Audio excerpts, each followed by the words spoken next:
বাংলাদেশের একটা জনপ্রিয় ব্যাংক ইসলামী ব্যাংক বাংলাদেশ লিমিটেড।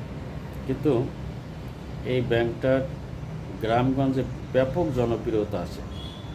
কিন্তু এই গত 3 মাসের আর্থিক লাভ ক্ষতি তুলে ধরাতে দেখা গেছে 288 কোটি টাকা লস হয়েছে, দেখানো হয়েছে।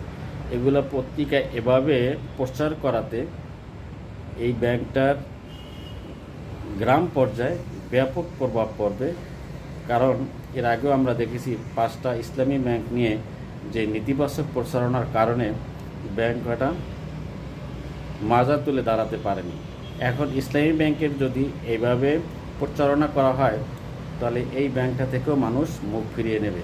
এটা ব্যাংকিং ব্যবস্থার জন্য খুবই হুমকি স্বরূপ, বিশেষ করে ইসলামী ব্যাংকের জন্য। এটা আসলে অন্যভাবে প্রচার করা যেত, কারণ মানুষ